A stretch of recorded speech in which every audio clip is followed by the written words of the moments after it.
Todas chegaram? Tem ainda ali algumas chegando. Gente, essa parábola, ela fala de que quando a gente tem uma luz, a gente não coloca essa luz debaixo de um cesto, porque a gente quer que a luz ilumine.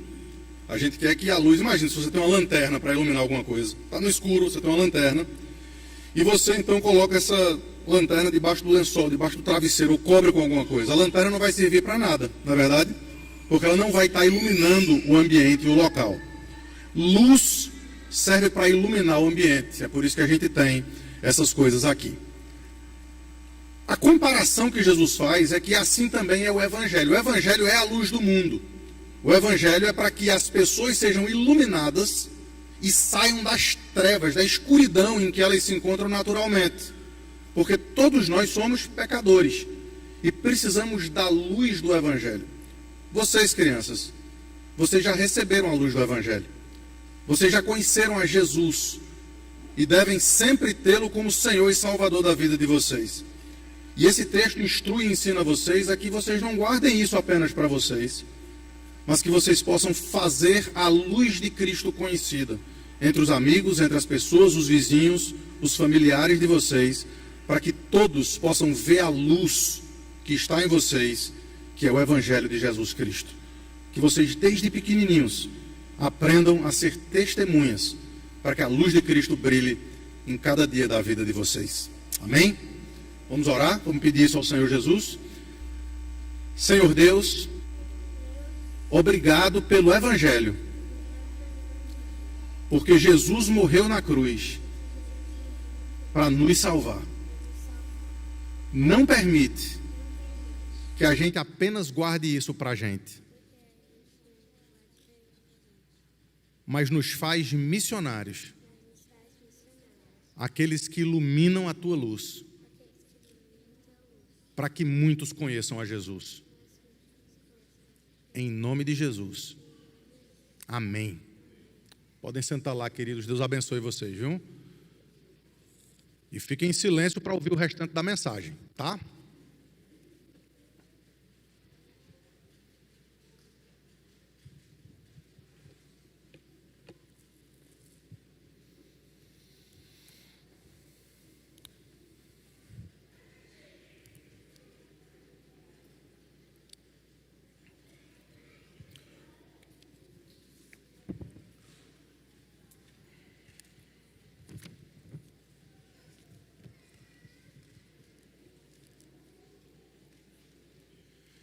Queridos, a parábola que a gente tem hoje dentro da gente une dois conceitos que são fundamentais para a gente entender o flow das Escrituras, o flow da palavra de Deus.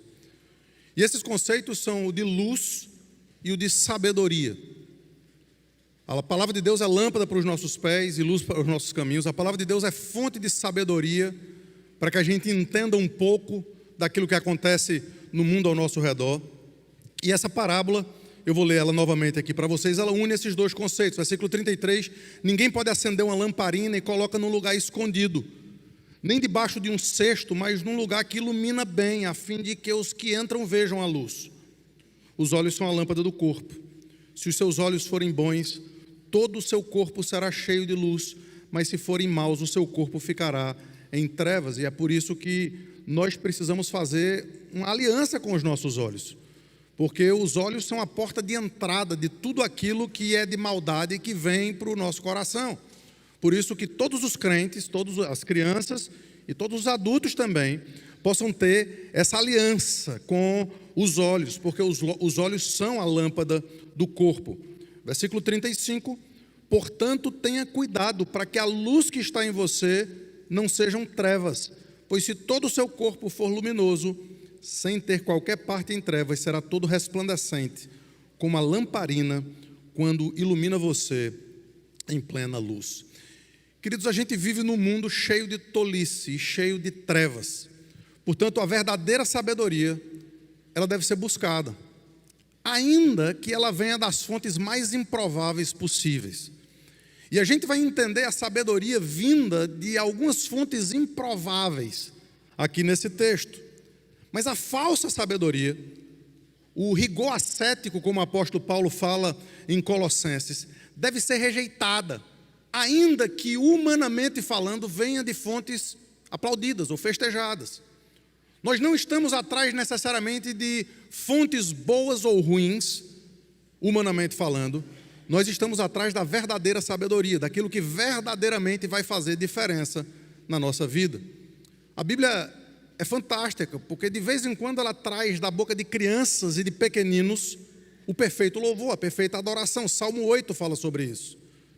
E às vezes de homens da lei, de escribas, de fariseus, de profetas, de homens que seriam conhecidos como homens de Deus, vem tolices, vem coisas horrendas, terríveis. Portanto, é importante que todos nós conheçamos a luz, porque nos dias de Jesus, queridos, os fariseus, os escribas, os intérpretes da lei, eram de fato as fontes mais prováveis de trazer sabedoria. Eram homens conhecidos como homens de Deus, eram homens conhecidos como sábios. Eles conheciam a lei de Deus, eles conheciam a Torá, o Velho Testamento, as Escrituras. Até que chega Jesus. E em Jesus, as pessoas começam a ver uma sabedoria diferente. Uma sabedoria que não era necessariamente apenas atada à letra morta e fria da lei, mas uma sabedoria que fazia com que aquela letra da lei, ela passasse a ter vida. Ela passasse a ter sentido não apenas para o nosso intelecto, não apenas para a nossa compreensão doutrinária dos fatos, mas para que o nosso dia a dia possa ser diferente nos nossos relacionamentos interpessoais. E Jesus era, sem dúvida alguma, uma dessas fontes improváveis. Se você volta os olhos para Isaías capítulo 53, você vai perceber ali que olhávamos, falando de Jesus, falando de Cristo, e nenhuma beleza havia que nos agradasse.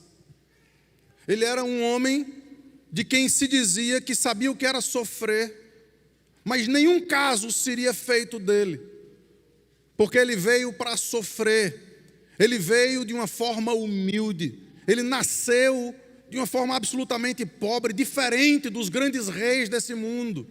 Ele viveu uma vida de simplicidade, ele morreu a morte de cruz, escândalo, loucura. Mas é precisamente essa sabedoria trazida da boca desse homem que começa a fazer com que os fariseus e escribas se entristeçam, se irritem contra ele, e as pessoas começam então a ficar em dúvidas. Onde é que está a verdadeira sabedoria? Naqueles que nós conhecemos como sendo os sábios da lei, naqueles religiosos, ou nesse homem que pouco se sabe sobre ele, apenas que ele tem pregado de forma diferente, ou, em Mateus capítulo 8, pregado como quem tem autoridade, e não como os escribas e fariseus. E esse exemplo improvável trouxe outros exemplos improváveis do Antigo Testamento. Aquela geração pedia sinais, e Jesus diz: não, eu não vou dar para vocês mais nenhum sinal. Ora, ele estava dando sinais, ele estava fazendo milagres, ele estava multiplicando pães, andando sobre as águas, ele estava curando, ressuscitando gente, e as pessoas não estavam satisfeitas. Queremos mais sinais. E queridos, esses sinais, o apóstolo João diz que eles foram trazidos para as Escrituras para que nós pudéssemos saber e conhecer o poder de Deus, mas nós não somos dependentes deles para que a nossa fé seja fincada na palavra de Deus. Há muita gente hoje se fiando naquilo que de extraordinário se pode ver ou se pode ter. O Evangelho faz com que nós nos fiemos em algo que aconteceu há 2000 anos atrás, onde aquele que se dizia o Rei da Glória foi para um pedaço de madeira sofrer as consequências infernais por pecados que não cometeu, mas que traz para todo aquele que crê novidade de vida. Essa mensagem, ela, conquanto louca para o mundo, conquanto inconcebível na mente de quem tenta simplesmente pensar de forma cartesiana, é chamada por Paulo de poder de Deus e de sabedoria de Deus. E é precisamente esse evangelho que está sendo pregado por Jesus que vai fazer muito mais diferença do que todos os sinais e prodígios que ele podia fazer. Por isso que quando aquela geração perversa diz ele pede sinais, ele então fala de um sinal chamado aqui de sinal de Jonas. Versículos 29 a 32, o texto diz assim: essa geração pede, deixa eu ler a partir do início, visto que aumentaram as multidões em volta dele. Jesus começou a dizer: essa geração perversa pede sinal, mas nenhum sinal lhe será dado senão o sinal de Jonas. Porque assim como Jonas foi sinal para os ninivitas, o Filho do Homem é sinal para essa geração. A rainha do sul se levantará no juízo com os homens dessa geração e os condenará, porque veio dos confins da terra para ouvir a sabedoria de Salomão. E aqui está, falando de Jesus, quem é maior do que Salomão. Ninivitas se levantarão no juízo com essa geração e a condenará, porque se arrependeram com a pregação de Jonas. E aqui está quem é maior do que Jonas. Então ele traz esse exemplo de Jonas, e no centro desse exemplo de Jonas, do nada ele tira essa rainha do sul, essa rainha de Sabá, que buscou a sabedoria de Salomão, ouviu de longe: olha, tem um homem sábio em Israel, tem um rei ali que diz coisas impressionantes, e ela acreditou que aquele homem era o mais sábio do mundo, veio, e esse texto diz para a gente que aquela mulher se converteu. O Velho Testamento não diz isso. O Novo Testamento diz que aquela mulher conheceu o poder de Deus, e no dia do juízo, ela estará do lado daqueles que julgarão o mundo. E não somente aquela mulher era improvável por ser uma rainha de uma terra estranha, de uma terra idólatra, de uma terra pagã, mas que no meio do Velho Testamento judaico, ela se converteu ao Deus de Israel mais do que muitos judeus que rejeitaram. Esse texto traz um outro exemplo absolutamente absurdo. Ninivitas, filhos dos caldeus, ímpios, geração impetuosa, povo que entrou no reino de Israel e destruiu completamente o povo de Deus. Povo que estuprou as mulheres judeias, povo que matou as crianças, que deixou apenas vivos os coxos e os cegos para poder zombar deles. Um povo de muita maldade no coração, através da pregação de um profeta que nem queria pregar, que era Jonas. Toda ela se converteu e se arrependeu ao Senhor. E no dia do juízo, aqueles homens de Nínive estarão do lado daqueles que vão julgar. Julgar a quem? E o texto vai dizer para a gente: vão julgar muitos daqueles que se fiam na sua própria justiça. Vão julgar muitos que pensam acerca de si mesmo, escribas, fariseus, intérpretes da lei, aqueles que pensam que por conta do seu conhecimento, que por conta da sua forma de entender e de enxergar as doutrinas, aquilo vai ser suficiente para que eles se fiem no dia do juízo, mas certamente não será. Querido, Jonas trouxe palavra de juízo, sem sinais ou prodígios. Os milagres que aconteceram no livro de Jonas não foram vistos pelos ninivitas. Aquela tempestade, aquele peixe, aquilo não foi visto pelos ninivitas. Tudo que os ninivitas ouviram foi: ainda 40 dias e Nínive será destruída. E a pregação de um profeta trazendo juízo de destruição trouxe, através da simples pregação do evangelho, a conversão de centenas de milhares de pessoas. E repito, no meio desse texto, uma busca ainda mais improvável, essa rainha que a gente aprende aqui que se converte ao Senhor. Do outro lado dessa parábola estão essas conversas com os religiosos, escribas, fariseus, intérpretes da lei, e eles ouvem esse discurso que, em vez de verem sinais, eles ouvem acerca de uma luz que deve ser colocada em lugares para que todos possam ver. E o que Jesus vai dizer para eles é que, através das suas formas de enxergar o evangelho e a lei, eles estavam colocando um cesto sobre a luz. Muitas das tradições religiosas têm feito isso. Têm colocado um cesto para que a luz do evangelho não seja vista. E vocês vão ver precisamente esse tipo de linguajar sendo usado por Jesus aqui. O evangelho, amigos, é muito simples e é muito mais do que sinais. Assim como Jesus era maior do que Salomão e que Jonas, os que foram afetados por esses dois homens, a rainha e os ninivitas, voltariam para julgar os religiosos da época. Versículos 31 e 32. O texto diz assim: A rainha do sul, ou rainha de Sabá, se levantará no juízo com os homens dessa geração e os condenará. Vocês que estão ouvindo isso, vocês que se fiam nas suas próprias leis, nos seus filactérios, nas suas liturgias, vocês que acreditam que a forma vale mais do que a essência, vocês que se preocupam muito com coisas exteriores, como limpar dos pratos, como a purificação de algumas coisas, vocês que se preocupam muito com essas coisas que são tão banais, cuidem para que vocês não sejam julgados por pessoas absolutamente improváveis, que vocês julgariam e condenariam por pensar, se vestir, falar, agir, muitas vezes diferente do que você imagina como um crente deve agir, pensar e se vestir. É impressionante, queridos, como essa alerta precisa ser trazida para todos nós. A rainha do sul vai se levantar e condenará os homens dessa geração, porque veio dos confins da terra para ouvir a sabedoria de Salomão. E versículo 32, os ninivitas se levantarão no juízo com essa geração e os condenarão, porque se arrependeram com a pregação de Jonas. Com essa parábola, Jesus então aplica, queridos, aos religiosos. E nós precisamos abrir os nossos ouvidos para saber que tipo de luz ou que tipo de sabedoria nós estamos buscando. É verdade que tem muita gente buscando sabedoria e buscando luz nesse mundo. É verdade que os nossos tempos são tão complexos que as pessoas estão buscando algum lugar onde possam encontrar alguma solidez, onde possam encontrar alguma fonte de verdade que seja substancial. Tem tanta coisa superficial por aí. Tem tanta coisa que alegra de certa forma o coração ou os ouvidos por ouvirmos alguma coisa que nos agrade, mas não tem absolutamente essência nenhuma.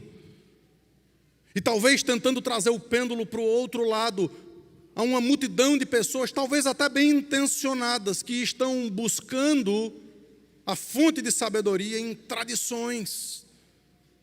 Estão buscando a fonte de sabedoria em liturgias. Estão buscando em algo exterior, em estética. E não necessariamente naquilo que de fato corrompe, subverte ou salva, transforma, que é aquilo que está dentro de cada um de nós, o coração. Portanto, os dois pontos aqui, o primeiro será onde é que a gente vai buscar a luz ou a sabedoria? Na religiosidade tradicional ou no Evangelho, o Evangelho de Cristo? Deixa eu ler com vocês os versículos 37 a 44. O texto diz assim: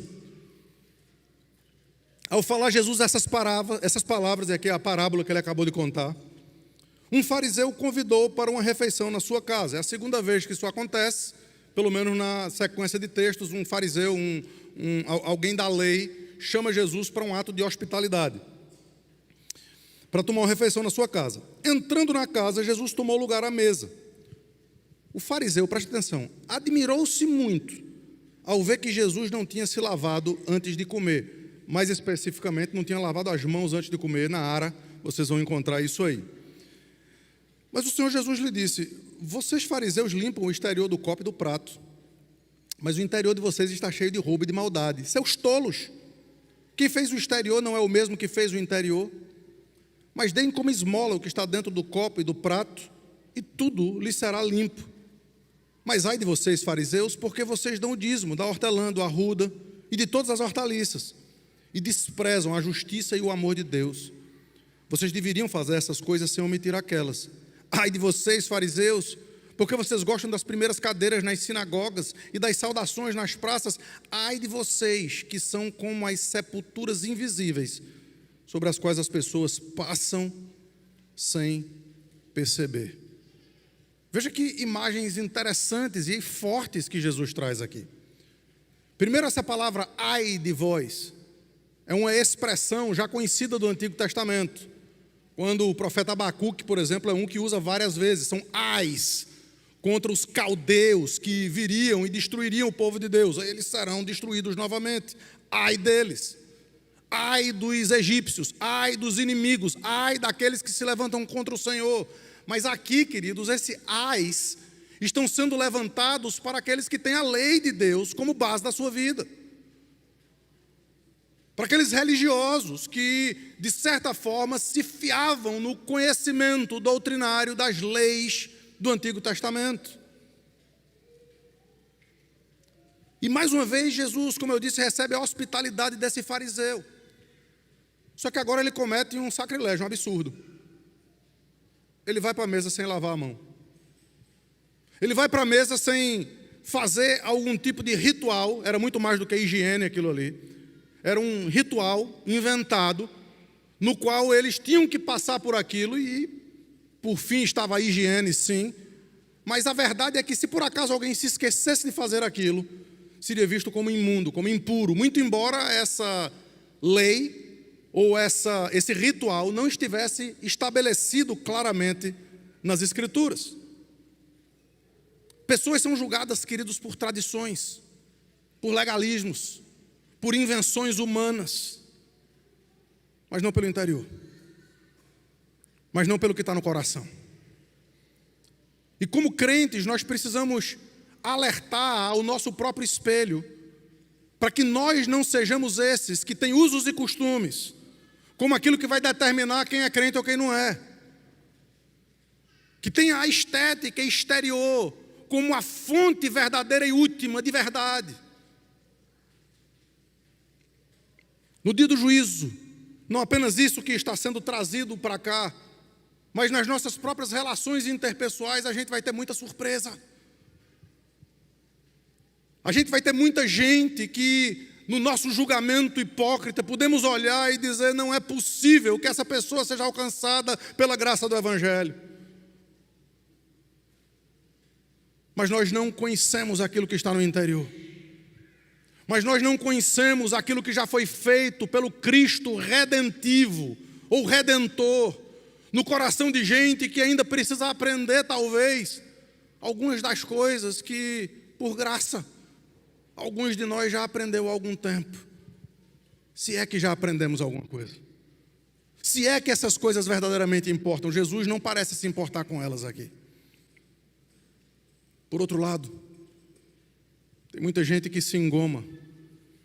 Tem muita gente que de fora parece religioso. Tem gente que parece orar muito, parece fazer muitas coisas e faz com que os outros vejam e percebam essa sua religiosidade que não passa de hipocrisia. Porque o seu coração, que não pode ser lido pelas lentes humanas, mas certamente o são pelas lentes divinas, está completamente corrupto, está completamente cheio de rapina e de roubo, como esse próprio texto diz para mim e para vocês. Deixa eu dizer um negócio para as crianças aqui. Crianças, lavem a mão antes de comer. Esse texto não está dizendo que isso não é uma boa regra de higiene. Mas mães, não é o que entra pela boca, mas é o que sai do coração que deve fazer a diferença na vida do seu filho. Tem muitos pais hoje em dia muito preocupados com o comportamento dos seus filhos. Tem muitas igrejas hoje que se tranquilizam se as crianças forem tratadas por uma super nani gospel. Se elas forem tratadas de forma a se comportarem de uma forma correta em determinados ambientes, em determinados momentos. Não importa o que elas estejam vendo, não importa o que elas estejam assistindo, não importa o que elas estejam fazendo ou pensando, o que importa é que elas estejam comportadas. Isso é loucura. Isso é de uma maldade muito grande que nós fazemos com os nossos filhos, se nós pensarmos assim. Às vezes crianças são travessas, às vezes elas fazem barulho, às vezes elas fazem alguma coisa que faz com que o coração seja demonstrado. E, queridos pais, isso é bom. Isso é bom porque a gente pode ver onde precisa ser tratado, o que precisa ser corrigido. Perceba que quando nós cercamos os nossos filhos de regras, de leis, quando nós cercamos as nossas vidas de tentativas de provisões ou de proteções, o apóstolo Paulo diz em Colossenses que isso pode ter até aparência de sabedoria, mas não passa de falsa humildade, rigor ascético, porque não tem nenhum valor contra o pecado, contra a sensualidade, contra a carne.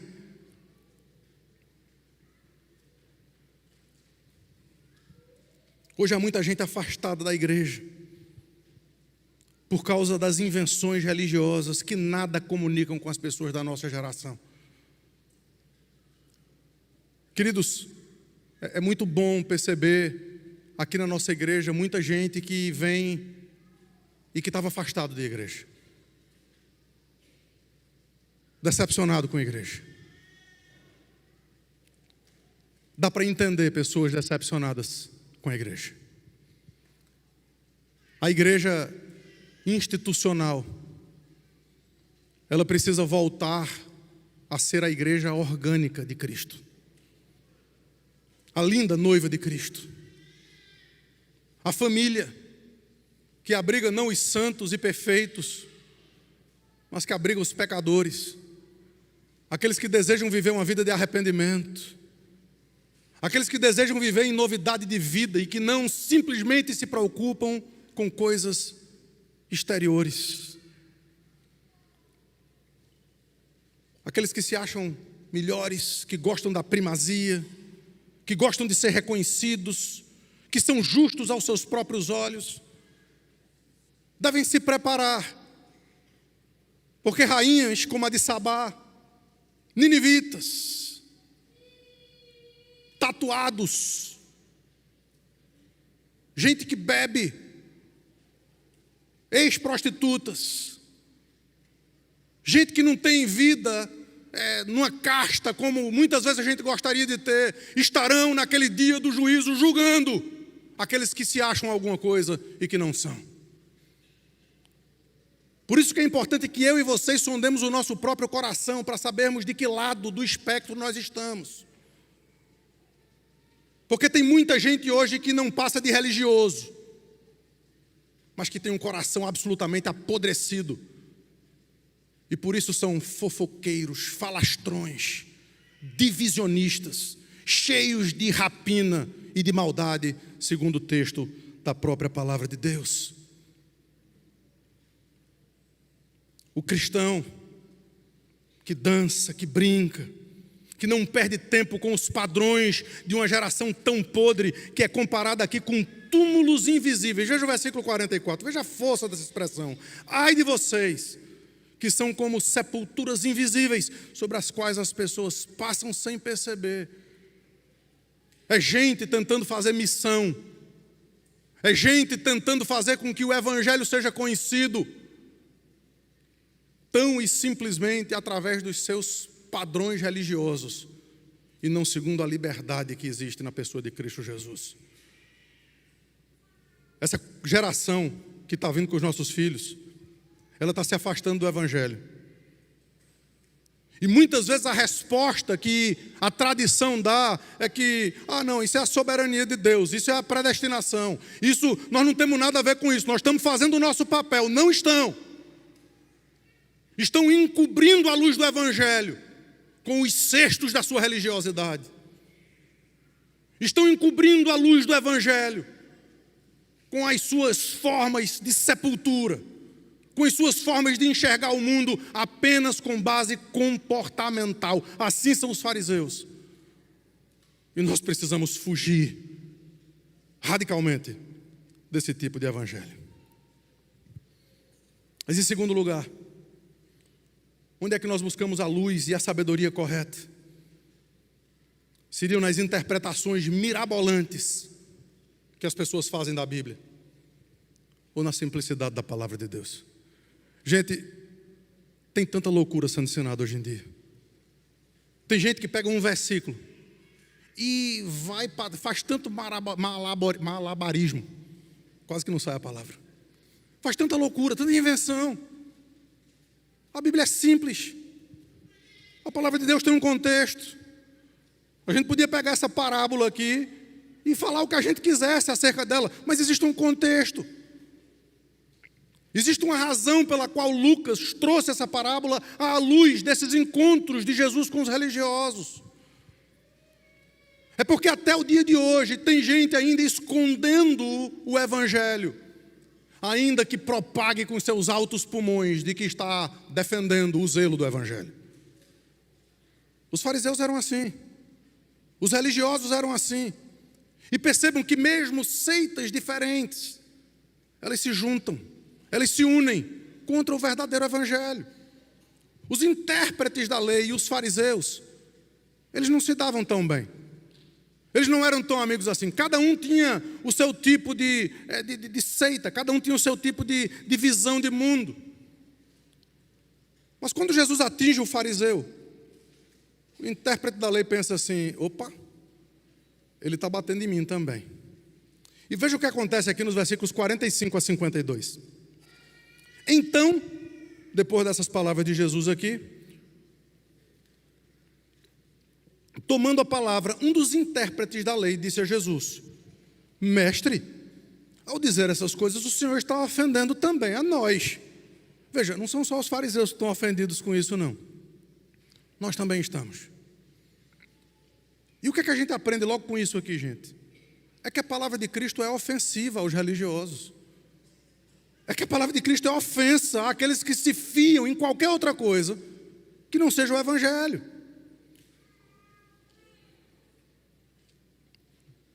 Mas Jesus respondeu: ah, é?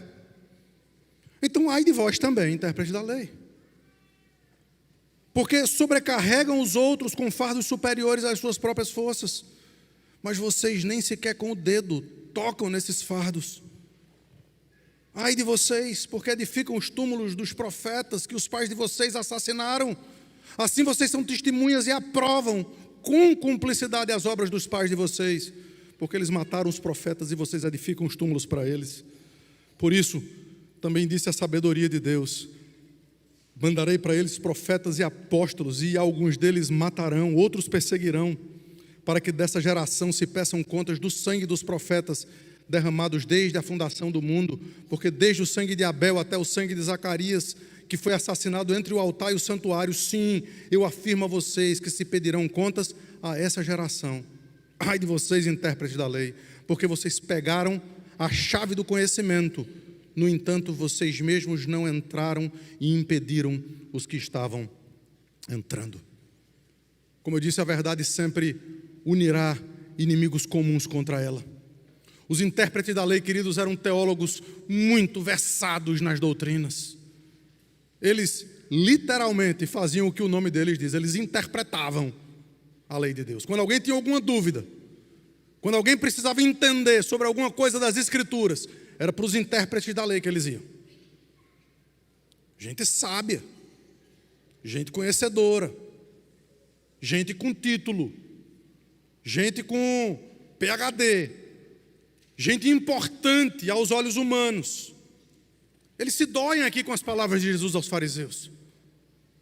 Irmãos, a gente não pode jamais concordar com os erros dos outros, seja por sua reputação, seja pelo seu posto, seja pela quantidade de gente que segue. Os fariseus tinham boa reputação. Nós não estamos e não podemos estar preocupados com essas coisas exteriores, com números.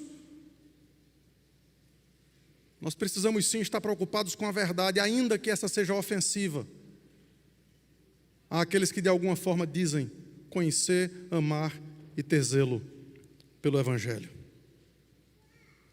Antes, como é que a luz de Cristo pode ser mais vista? Vamos fazer essa pergunta. Traduza isso aqui para os nossos dias. Como a luz de Cristo pode ser mais vista na nossa geração? No peso de regras que tem afastado tantos da igreja, ou na liberdade de Cristo e dos seus discípulos? Veja o versículo 46 de novo. Versículo 46. Ai de vocês, intérpretes da lei, porque vocês sobrecarregam os outros com seus fardos superiores às suas forças, mas vocês nem sequer com o dedo tocam nesses fardos. Esses religiosos que fazem regras para os outros, mas vivem de acordo com a sua própria cobiça. Eles serão julgados por muitos improváveis na fé.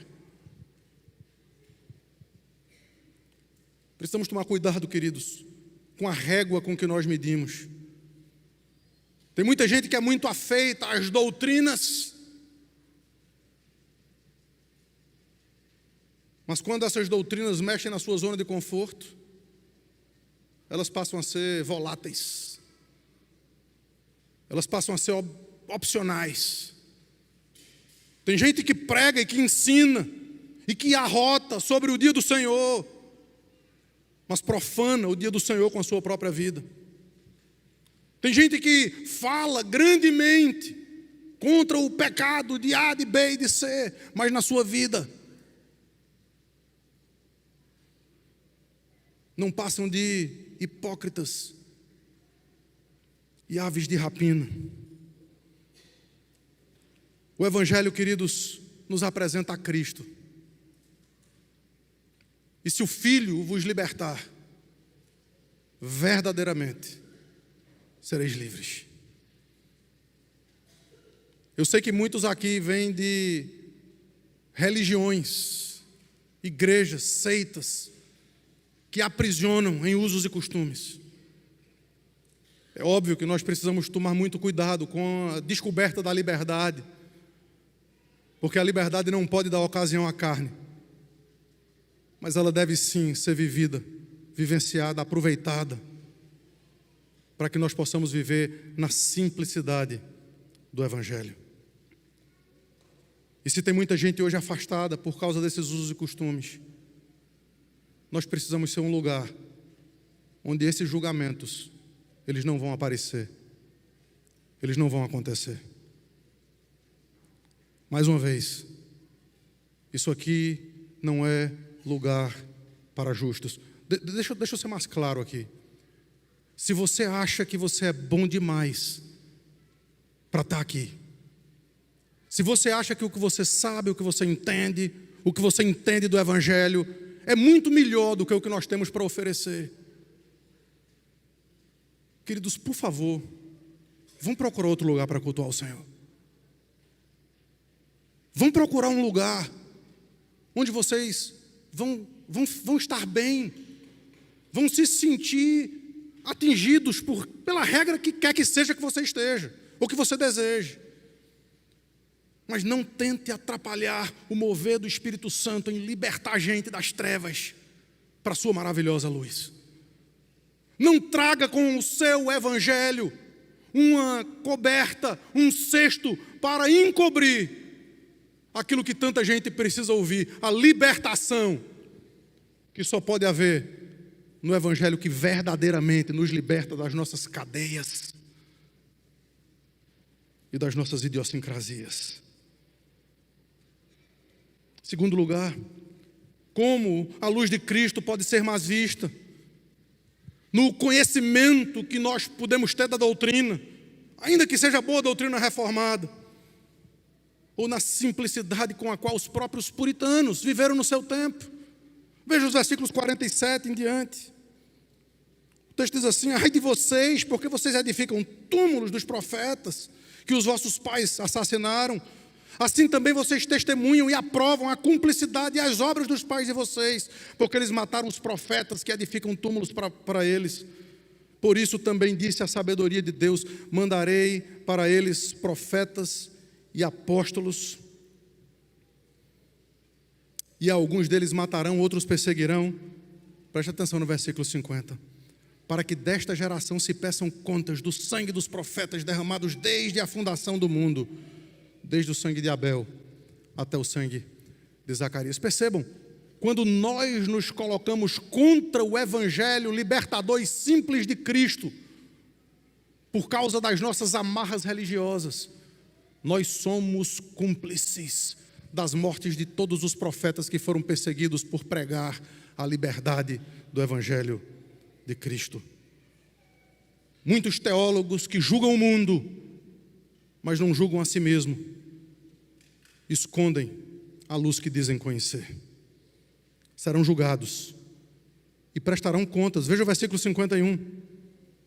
Versículo 51, desde o sangue de Abel até o sangue de Zacarias, que foi assassinado entre altar e santuário. Sim, eu afirmo a vocês que se pedirão contas a essa geração. Verdade é, meus amados, que tais posturas religiosas afastam as pessoas em nome de um falso zelo que custará muito. Deixa eu explicar para vocês o que é que isso vai custar. E mais uma vez, a palavra de Deus, ela transita muito facilmente entre a soberania de Deus e a responsabilidade humana. Há muitos versículos que falam sobre eleição, predestinação, soberania de Deus. E no mesmo contexto fala da responsabilidade que nós devemos ter para desenvolver a nossa salvação com temor e tremor, porque é Deus quem opera em vós, tanto querer como realizar.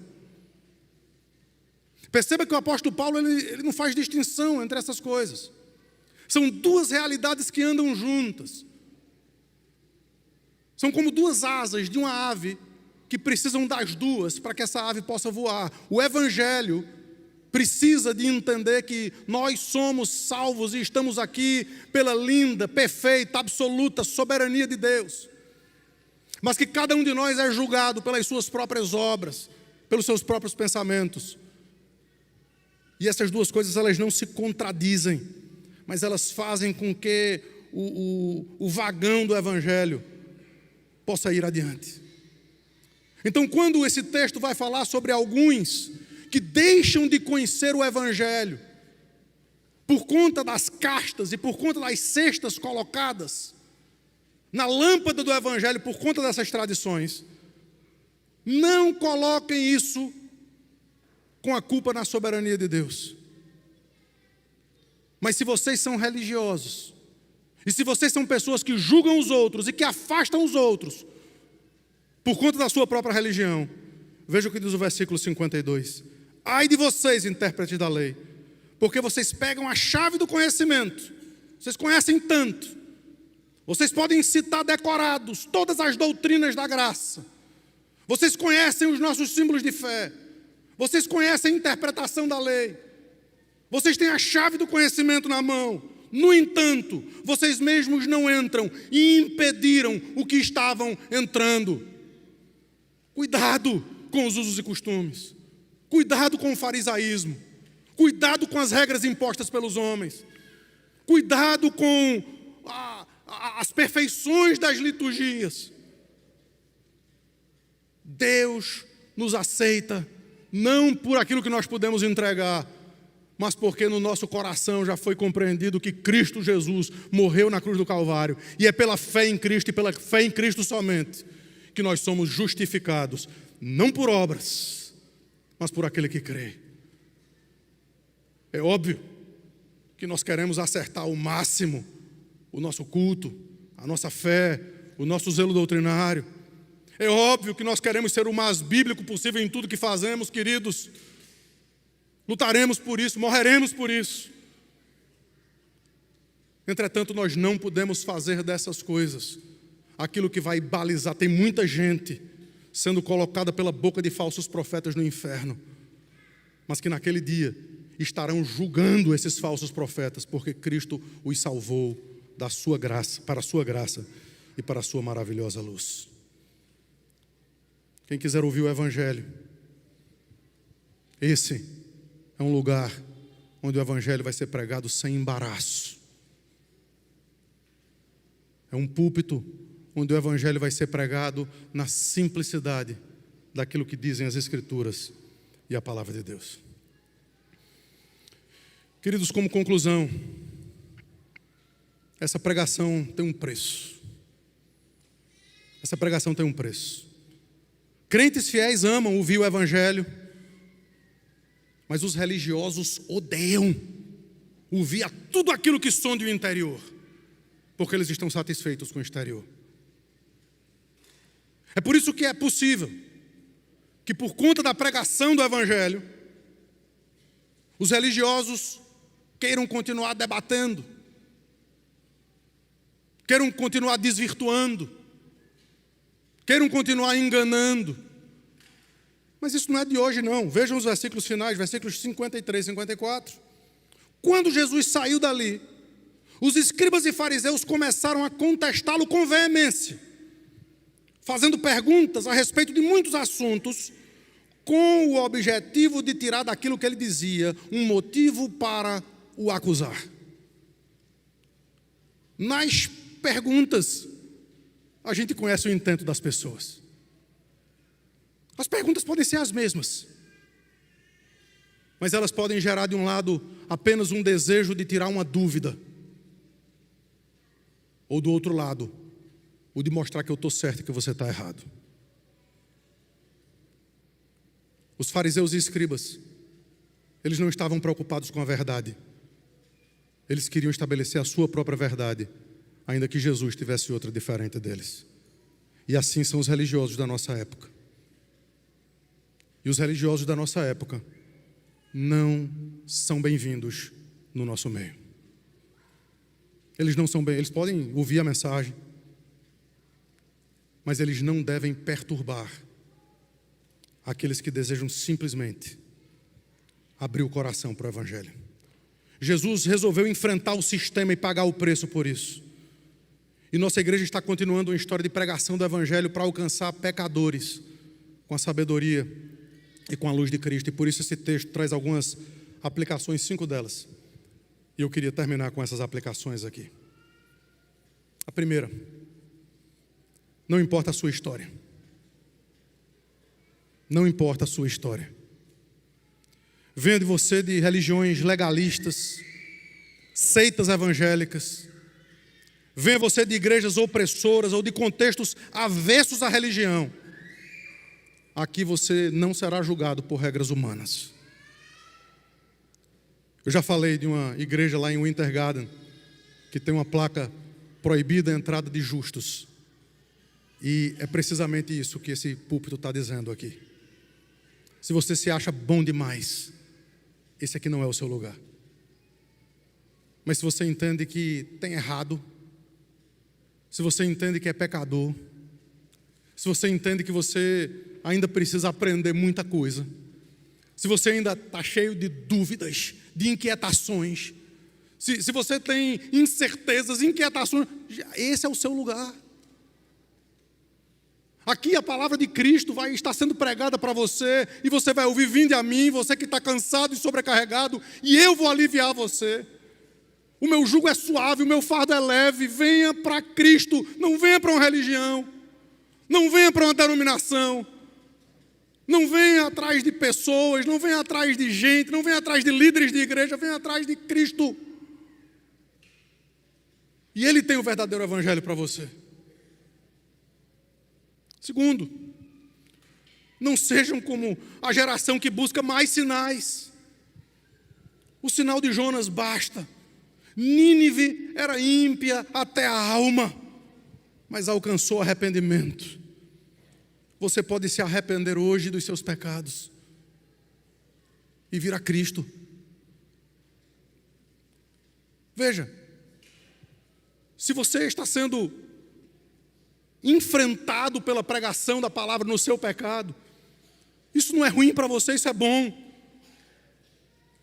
Entenda que a palavra de Deus é a espada de 2 gumes, e ela chama pecado de pecado.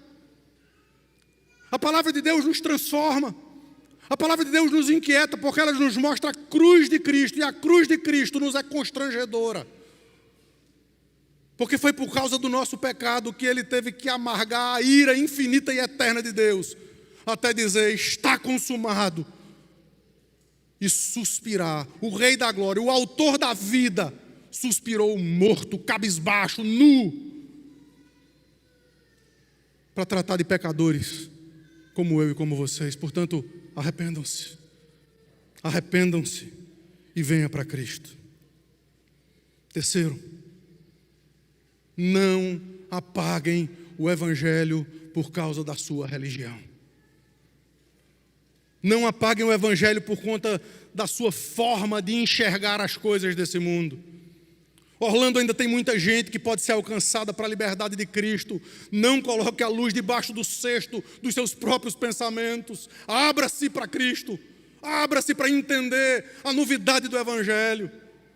Abra-se para entender o grito dos reformados. Igreja reformada sempre reformando, sempre voltando os olhos para a palavra de Deus e não se fiando naquilo que foi trazido muito bem há 500 anos atrás. Quarto lugar, saibam que de Abel a Zacarias, passando pelos profetas e apóstolos, todos os que pensam o evangelho com essa liberdade serão perseguidos pela religião. O apóstolo Paulo disse a Timóteo: todo aquele que quer viver piedosamente em Cristo sofrerá perseguição.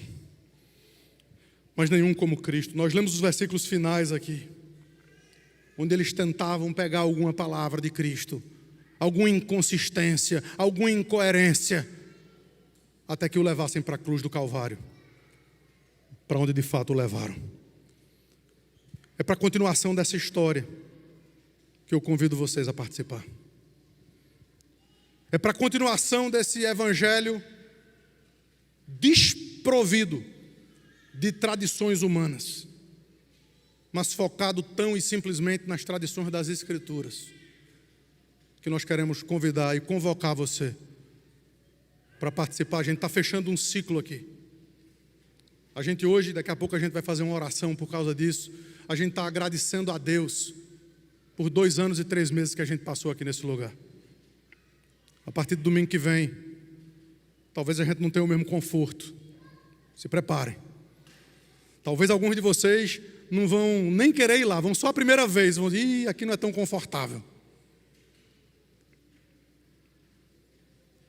Se você entender de fato isso, eu posso lhe dar alguns endereços de igrejas bem confortáveis para você.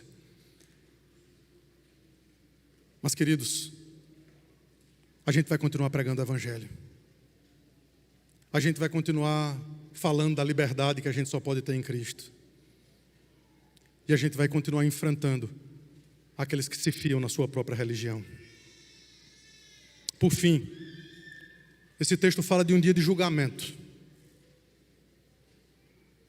Alguns improváveis aos olhos religiosos estarão julgando ao lado de Cristo muitos que se fiam na sua própria religião. E o meu convite para você é que você venha fazer parte dessa liberdade que há em Cristo. É que você se entregue completamente, desamarre-se das suas tradições, das suas escolhas pessoais, daquilo que você gosta. Desamarre-se disso e venha experimentar a liberdade que só a essência real de Cristo pode trazer para mim e para vocês. Após a ceia, após o culto, alguns presbíteros estarão ali naquela salinha ali atrás. E se por algum motivo você quer conversar, quer entregar a sua vida a Cristo, quer fazer algumas perguntas, eles estarão ali para ajudar vocês nessa caminhada de fé. Eu vou pedir ao presbítero Alex que possa terminar com a oração enquanto a gente prepara o momento da ceia do Senhor.